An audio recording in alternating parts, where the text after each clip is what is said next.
दोस्तों नमस्कार, मैं हूं आर्किटेक्ट अशोक गोयल और आज मैं आपसे चर्चा कर रहा हूं आर्किटेक्चर प्रोफेशन की कुछ और विसंगतियों की।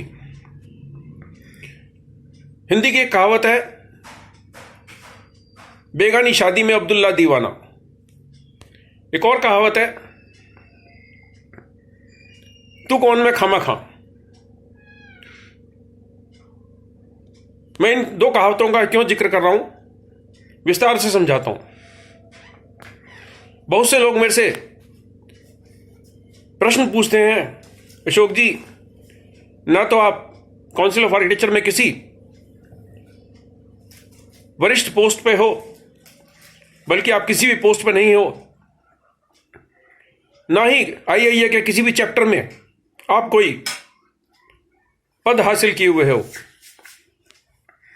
हर थोड़े दिन बाद किसी न किसी मामले पे आप सीओए को चिट्ठी लिख देते हो, उसे सोशल मीडिया पे डाल देते हो, मिनिस्टर को चिट्ठी लिख देते हो, उसे सोशल मीडिया पे डाल देते हो। आपका इन सारे मामलों से क्या लेना देना? आइए समझते हैं। उत्तर भारत की एक यूनिवर्सिटी में एक छात्रा अपने फाइनल ईयर की थीसिस की एक्सटर्नल जूरी की तैयारी कर रही थी। उसे वंचित कर दिया गया जूरी में बैठने से, क्योंकि उसकी इंटरनल जूरी नहीं हुई थी। ऑनलाइन का सिस्टम चल रहा था और कॉलेज वालों पे इंटरनेट के जरिए उसकी फाइलें ठीक से नहीं पहुंची थी। उसने मुझसे संपर्क किया, मैंने सीओए प्रेसिडेंट को संपर्क करने की उसको सुझाव दिया। सीओए प्रेसिडेंट ने मामले में इंटरवेंशन किया और छात्रा ने पुनः अपनी फाइनल ईयर थीसिस की फाइलें कॉलेज को भेजी। उसे उत्तीर्ण किया गया और उसको एक्सटर्नल जूरी में बैठने की भी इजाजत दी गई और वो आज आर्किटेक्ट बन के तैयार है। मेरे समय पर इंटरवेंशन के कारण उस छात्रा का पूरा 1 साल बच गया, फेल होने की जिल्लत बच गई और उसकी मेहनत सफल हो गई और देश को एक मेधावी आर्किटेक्ट मिल गया। दक्षिण भारत के एक आर्किटेक्चर एस्पिरेंट का नाटा का सेंटर उसके घर से 200 किलोमीटर दूर डाल दिया गया था। उसने मुझसे ट्विटर पर संपर्क किया। उसकी सारी जानकारी मैंने सीओए प्रेसिडेंट साहब को भेजी। उन्होंने 2-3 दिन में कार्रवाई करते हुए उसके ऐसे सेंटर की व्यवस्था कर दी जो उसके घर के नजदीक था। मेरे अगर थोड़े से प्रयास से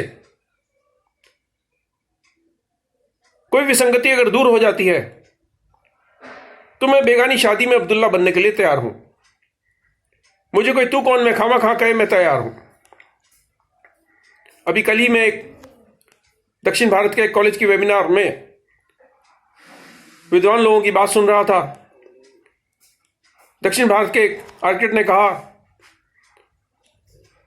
कि कुछ लोग ड्राइंग्स तैयार करते हैं, किसी नए आर्किटेक्ट से उसका मोहर लगवा लेते हैं, उसके दस्तखत ले लेते हैं और वो लोग प्रोजेक्ट्स को हासिल करने में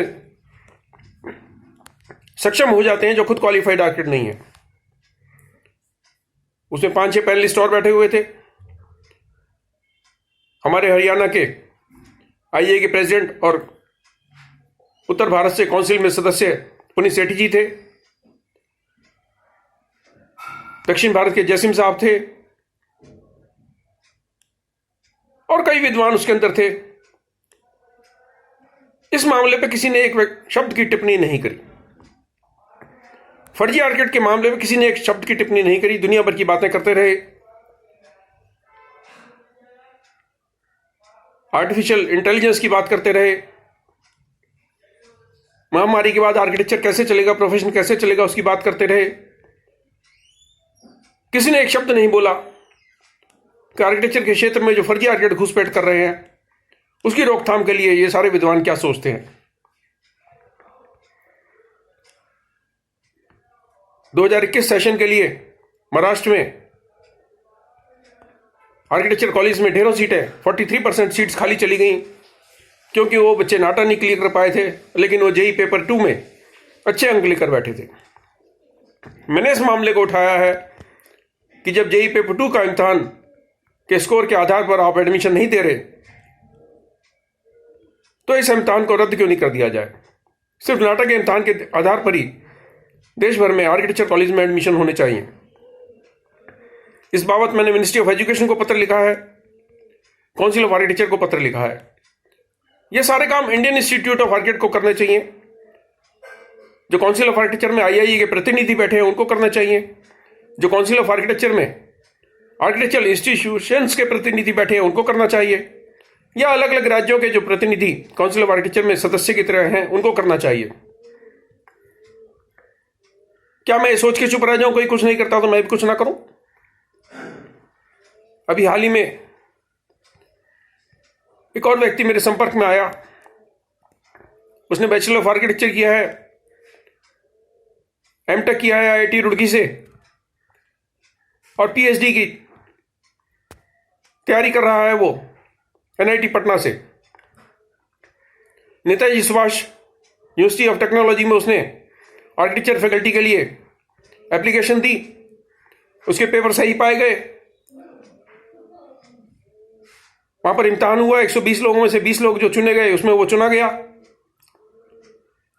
लेकिन उसे नौकरी नहीं दी गई। उसे नौकरी इसलिए नहीं दी गई, वो कहते हैं कि आपने एमटेक कर रखा है, एमटेक को हम नहीं मान्यता देते। अब उन विद्वानों से पूछिए, अगर आप एमटेक को मान्यता नहीं देते तो आपने उसको इम्तिहान में क्यों बैठने नहीं दिया। जिस मेधावी व्यक्ति ने इम्तिहान क्लियर कर लिया, 120 लोगों में से 20 लोगों ने जिन्होंने इम्तिहान क्लियर करा, उसने वो इम्तिहान क्लियर करा, उसको आप कहते हैं कि एमटेक की डिग्री वैलिड नहीं है। Deenbandhu Chhotu Ram University of Science and Technology Haryana में,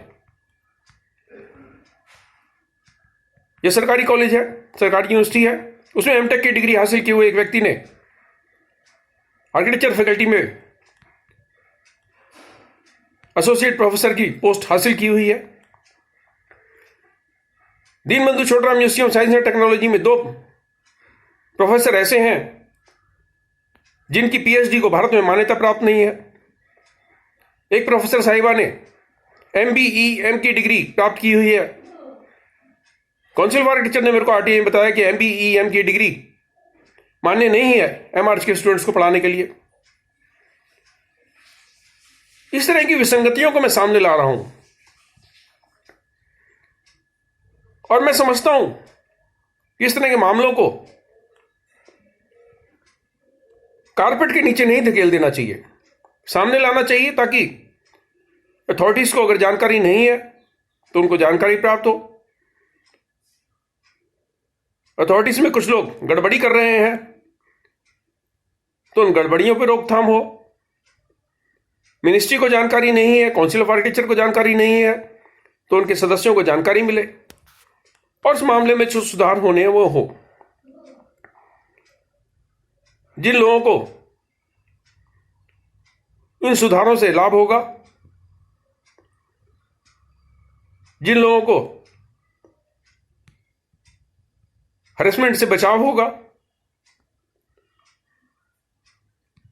उनके लिए मैं दीवाना अब्दुल्ला नहीं हूं। शुभकामनाएं, नमस्कार।